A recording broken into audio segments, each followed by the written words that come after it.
Workshops where we just brainstorm a lot of ideas and designs. The kids seem to really resonate with this space kind of galaxy theme, so we've kind of gone along those lines.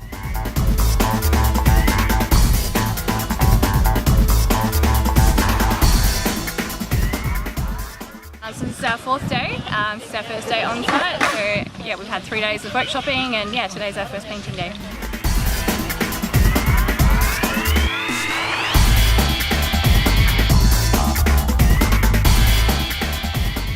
I think they all actually really amazed themselves in their ability to be able to use the aerosol cans and be able to see what they had drawn very small on a bit of paper blown up really big on the surface of the park. And I think it really inspired the kids a lot, actually, to see that they are capable of doing exactly what we do, you know, because they kind of look at the artists and think, oh well, they've had so much practice and I can't draw like that. But I think they all came out of it at the end and felt that they were just as capable.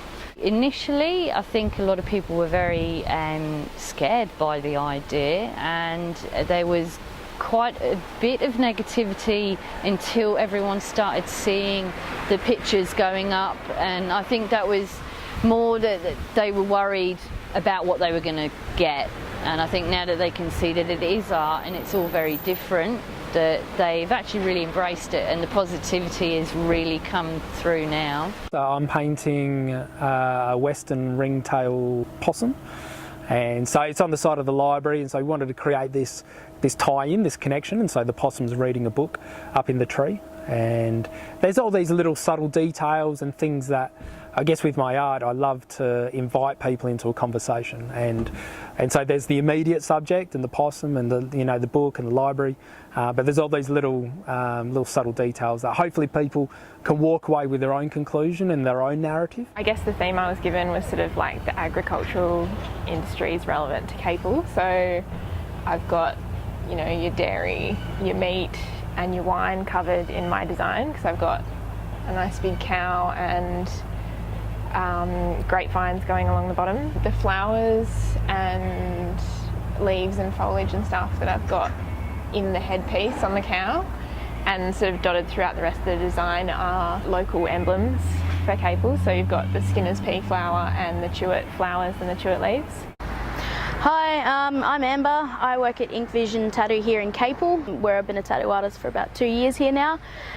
What I've been doing for the last couple of days is sort of sketching out some flowers for the library. Yeah, this is the old roads board workers, so we're just honouring them with a picture of what they used to do in the past and how they used to do the roads by hand. And I mean, I'm sure they still do it to some degree by hand, but this is the old-fashioned way. And of course I had to have at least one leaning on a shovel. There's the tourism component, drawing people in, giving them an experience that is beyond just function. You know, function of stopping in and filling up your car and maybe using the washrooms, things like that. Extending beyond that to say this is a pre-existing beautiful location. So the murals are an extension of that conversation. It's not the beginning of the conversation, because Capel's a beautiful place in and of its own right, and so the murals are an extension of that celebration, to celebrate this place and to give it another angle, another dynamic. And art is, and it has historically always been about provoking and evoking that sense of, I guess, the imagination, the beauty, and beauty resonates with us, I believe, because that's how we've been created. If you've got a blank wall, no one's going to pay attention to it. It's not making anyone think about anything. It just goes completely unnoticed. And arts generally is all about getting people to react, to feel, to think, to enjoy something, and why wouldn't you want that? People, in my experience, and I've done so many murals, internationally even, and I've found that people will travel miles to see a mural.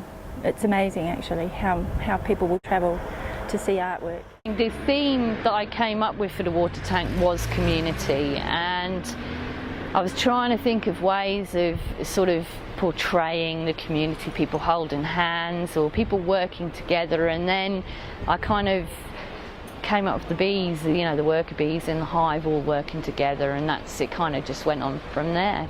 I think every year it could be a good opportunity to repaint that water tank and do something different on it, and I think that is the beauty of street art, is that it will deteriorate in time, but we don't need to freshen it up. We could put something brand new on the wall. It should evolve with the community, that's what I think.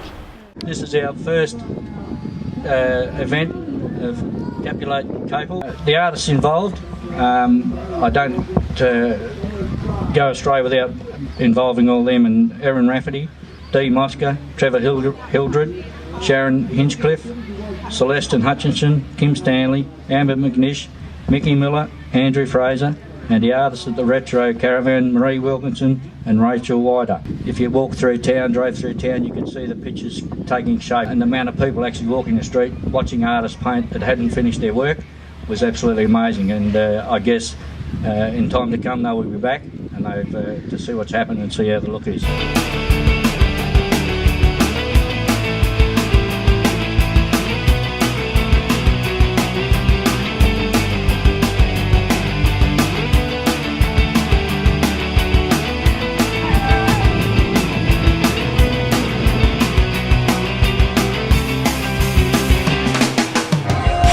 That was great work.